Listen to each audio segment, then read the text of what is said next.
అయితే 11వ శతాబ్దానికి ముందర దేవుడు గురించినటువంటి మాట బయట చెప్పటానికి వీలు లేకుండా ఉండేది. ఆడవాళ్ళైతే దేవుడి మాట ఎత్తటానికే వీల్లేదు. దేవుడి గురించి చెబితే నాలిక తీసేయాలి, వింటే చెవులు సీసంతో మూసేయాలి, కరిగించిన సీసంతో. ఇలాంటివి ఏమైనా జరిగాయా? ఎందుకంటే మొన్న మన చిన్నజీయ స్వామి వారి నోటి వెంట వచ్చిన మాటలు ఇవి. నాకు చిన్న అనుమానం కలిగింది. ఒకసారి మిమ్మల్ని అడిగి తెలుసుకుందామని చెప్పి దీని గురించి వివరణ అడుగుతున్నాను. అంటే సమాజంలో రకరకాలైనటువంటి ఘటనలు రకరకాలైనటువంటి ప్రదేశాల్లో జరుగుతాయి. ఎక్కడో ఒక ఘటననో ఒక చిన్న విషయమో ఏదైనా ఉంటే, అంటే ఏమైనా ఉండొచ్చు, లేదు అని పూర్తిగా చెప్పడానికి నాకు లేదు, ఎవరికీ హక్కు లేదు. కానీ పూర్తి సమాజం ఎలా ఉండేది అంటే, శంకరాచార్యుల వారు వచ్చేసి స్త్రీలకు సంబంధించినటువంటి ఆయన ఇచ్చినటువంటి స్తోత్రాలు హాయిగా స్త్రీలు చేసుకుంటూ ఉండేవాళ్ళు. బ్రహ్మాండంగా తులసి పూజ చేసుకుంటూ ఉండేవాళ్ళు. కార్తీక స్నానాలు ఇత్యాదులన్నీ కూడా చేస్తూ ఉండేవాళ్ళు. యజ్ఞ యాగాదుల్లో పాల్గొనేవారమ్మా. అంతకుముందు శంకరాచార్యులు వారు వచ్చే ముందు యజ్ఞయాగాదులన్నీ దూరంగా ఉండేవి. శంకరాచార్యులు వారు వచ్చిన తర్వాత ఈ దురాచారాన్ని దూరం చేసి వైదిక మతాన్ని ప్రతిష్ఠ చేశారు. వైదికం అంటేనే స్త్రీలకి చాలా ప్రాధాన్యత ఇవ్వడం. ఇది చాలా ప్రధానమైనటువంటి మాట, మనం తెలుసుకోవాల్సింది. వైదిక మతాన్ని ప్రతిష్ఠ చేశారు. ఒక చిన్న రహస్యం చెప్తాను. చాలా అద్భుతమైనటువంటి పరిస్థితిని శంకరాచార్యులు వారు కల్పించేశారు.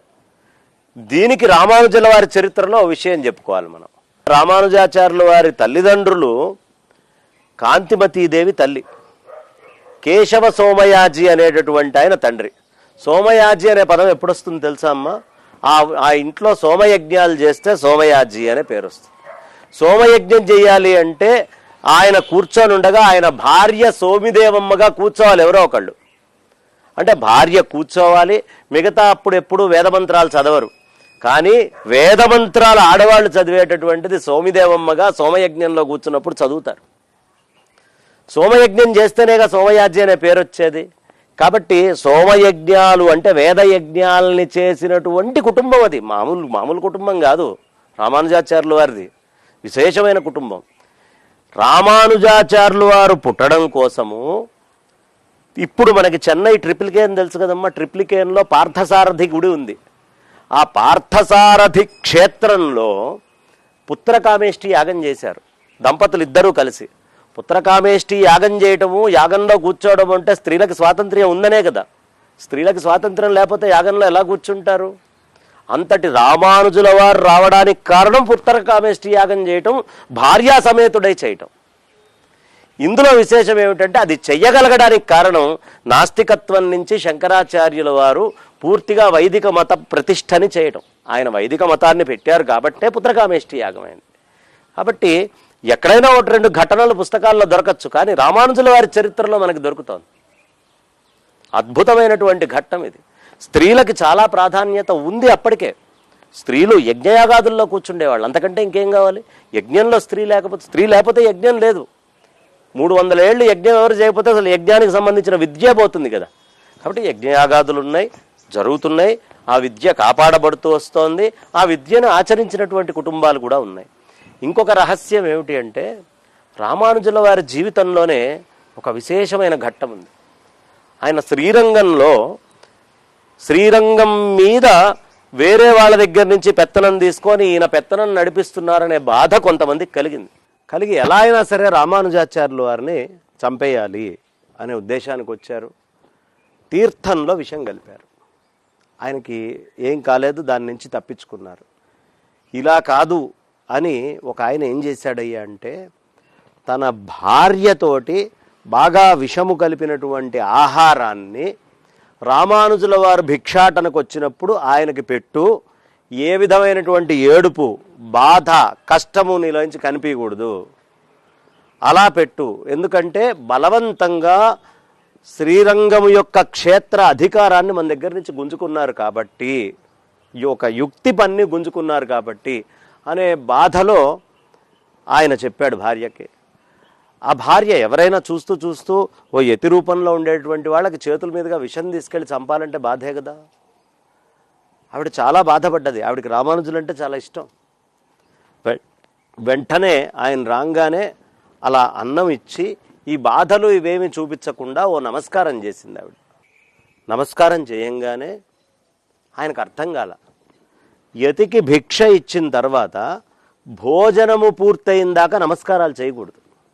అక్కడ భిక్ష ఇచ్చిన తర్వాత నమస్కారం చేయకూడదు. ఈ తల్లికి అన్నీ తెలుసు కదా, అన్నీ తెలిసి కూడా ఈవిడ నమస్కారం ఎందుకు పెట్టింది అంటే ఈ మొత్తం చరిత్ర చెప్పడానికి నేను పని కట్టుకోలేదు. కానీ ఆడవాళ్ళకి అన్నీ తెలుసు అనేటటువంటి విషయం రామానుజాచార్యుల వారు పూర్తిగా ప్రకటించక ముందే స్త్రీల యొక్క గొప్పతనం ఏమిటి, వాళ్ళకి ఎంత జ్ఞానం ఉంది అనే విషయాలు ఆదిశంకరాచార్యుల వారు కూడా ఆయన ప్రశ్నోత్తర రత్నమాలికలో ఎవరి మాటని వినాలయ్యా, ఒకవేళ ఆచారంలో ఏదైనా అనుమానం వస్తే ఆ ఇంట్లో ఉండేటటువంటి ఆడవాళ్లలో పెద్దవాళ్ళు ఎవరుంటారో వాళ్ళు ఏది చెప్తే అదే ఆచారం కింద ఆచరించవయ్యా అని ఇచ్చారు. అంతటి స్థానం ఉంది. శంకరాచార్యుల వారు ఆయన తల్లికి చివరి దశలో, అవసాన దశలో పరమేశ్వరుణ్ణి, వైకుంఠంలో ఉండే విష్ణుమూర్తిని స్తోత్రం చేసి దర్శనం చేయించారు. కనకధారాస్తవం చదివి లక్ష్మీ అమ్మవారి యొక్క అనుగ్రహాన్ని ఒక పేదరాలకు ఇచ్చారు.